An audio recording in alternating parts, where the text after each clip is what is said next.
علی علیہ السلام کی جو ولادت ہوئی ہے کعبے میں، اس کے متعلق جو ہے وہ کیا واقعہ ہے؟ آپ تھوڑا سا مجھے بریف کریں گے اگر آپ کے پاس سمے ہے تو کعبے میں ولادت ہوئی، اس کا حدیث ہمارے کتب میں بہت زیادہ ہے کہ حضرت فاطمہ بنت اسد سلام اللہ علیہا حاملہ کی حالت میں تھی، وہ کعبے کے ارد گرد طواف کر رہی تھیں، تو کعبے کا دیوار ٹوٹ گیا اور وہ اندر گئی ہیں۔ تو وہاں پہ جو کلید دار کعبہ تھے جناب عباس تھے یا بنی ہاشم کے کچھ لوگ تھے، انہوں نے جب دیکھا کہ کعبہ کی دیوار ٹوٹ گئی اندر گئے، تو ان کو بڑا تشویش ہوا کہ یہاں پہ کیا ہو رہا ہے، تو انہوں نے بہت چابی ڈالا کعبے کے دروازے کو کھولنے کی، تو کعبے کے دروازہ نہیں کھلا کسی سے، تو ان کو پتہ چل گیا کہ یہاں پہ کرامت ہے، اعجاز ہے، اور وہ وہاں پہ 2-3 دن وہاں پہ رہیں، اور وہاں پر وہ خود پھر ان کی روایت ہے کہ وہاں پر جنت سے فرشتے آئے اور ان کے ساتھ حضرت حوا تھی، حضرت موسیٰ علیہ السلام کی بہن تھی، مریم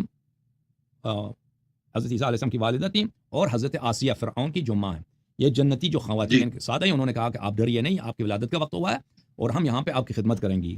تو انہوں نے خدمت کیا۔ پھر امیر المؤمنین علیہ السلام کی ولادت ہوئی ہے، اس کے بہت اعجاز سناتے ہیں کہ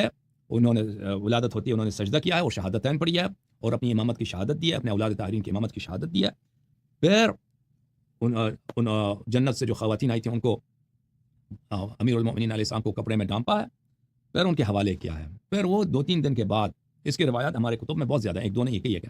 اور مخالفین کے کتب میں بھی ہیں۔ حاکم مستدرک میں فرماتے ہیں کہ یہ واقعہ کہ امیر المؤمنین علیہ السلام کی ولادت کعبے میں، یہ متواتر ہے۔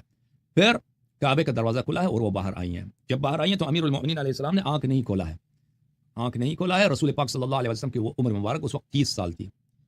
رسول اللہ صلی اللہ علیہ وسلم استقبال میں آئے ہیں، انہوں نے بچے کو اپنے گود میں لیا، تو رسول پاک صلی اللہ علیہ وسلم نے جب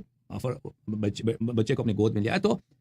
ان کی طرف دیکھا تو امام امیر المؤمنین علیہ السلام نے چہرہ کھولا، آنکھ کھولے اور مسکرایا ہے، تو سب سے پہلے جو ان کی نظر پڑی ہے رسول پاک صلی اللہ علیہ وسلم۔ پھر رسول پاک صلی اللہ علیہ وسلم کو اپنے ساتھ لے کے گئے،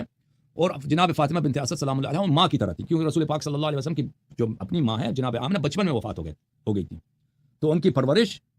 حضرت فاطمہ امیر المؤمنین علیہ السلام کی والدہ حضرت فاطمہ بنت اسد سلام اللہ علیہا نے کی ہے، پیغمبر کی، اور وہ رہتے بھی انہیں کے مکان میں ان کے ساتھ ہی تھے، وہ ان کے بالکل بیٹے کی طرح تھے، یعنی اس گھر میں ایک بڑے بھائی کی حیثیت سے تھے، اسی گھر میں رہتے تھے، حضرت ابو طالب علیہ السلام کے فرزند کی طرح تھے، اور ان کو گھر میں لائے تو ان کا گہوارہ جو تھا، بچے کو گہوارہ میں رکھا، گہوارہ جو تھا ہمیشہ پیغمبر صلی اللہ علیہ وسلم کے بستر کے ساتھ ہوتا تھا، نہ کہ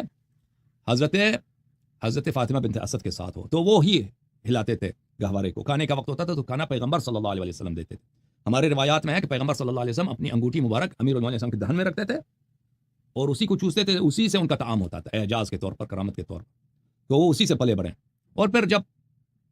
کچھ عرصہ گزرا، وہ چلنے کے لائق ہو گئے، چلنے کے قابل ہو گئے، تو رسول پاک صلی اللہ علیہ وسلم ہمیشہ مکے کے پہاڑیوں میں جاتے تھے عبادت خدا کے لیے، ابھی بعثت سے پہلے کی بات ہے، تو امیر المؤمنین علیہ السلام کو ساتھ لے کے جاتے تھے۔ وہ خود امیر المؤمنین علیہ السلام ایک خطبے میں فرماتے ہیں کہ میں ایک اونٹ کا ایک بچہ ہوتا ہے، اپنی ماں سے کبھی الگ نہیں ہوتا، میں اسی طرح پیغمبر کے ساتھ تھا، ہمیشہ میں ان کے، وہ جہاں جاتے تھے پہاڑی پہ جاتے تھے عبادت کے لیے، تو میں ان کے پیچھے جاتا تھا، ان کے ساتھ جاتا تھا، اور ملائکہ جب آتے تھے پیغمبر صلی اللہ علیہ وسلم سے بات کرنے تو مجھے نظر آتے تھے ملائکہ، اور ان کے فرشتوں کی گفتگو مجھے نظر آتے تھے، تو میں نے پیغمبر سے کہا کہ میں یہ تو سب تو سنتا ہوں، تو پیغمبر صلی اللہ علیہ وسلم نے کہا کہ جی ہاں، آپ جو ہیں، جو میں دیکھتا ہوں آپ دیکھتے ہیں، اور جو میں سنتا ہوں آپ سنتے ہیں، لیکن آپ نبی نہیں ہیں، پیغمبر نہیں ہیں۔ تو یہ ان کی ولادت، اور اس کے میں نے بہت سارے احادیث کو مختصر نبی بیان کیا مختصر جملوں میں، یہ ہے۔ Okay, thank you sir. مزید کوئی حکم ہے؟ جی علیہ صاحب، ایک کوشچن میرا رہ گیا، ایک کوشچن میں اور آپ سے پوچھنا چاہتا ہوں، جی اجازت دیں؟ جی حضرت حسین علیہ السلام کے ساتھ کربلا میں کتنے لوگ، کتنے مرد حضرات سے اور کتنی عورتیں، اس کا کوئی ٹوٹل ہمارے پاس ہے؟ تو اس کا ہے ابھی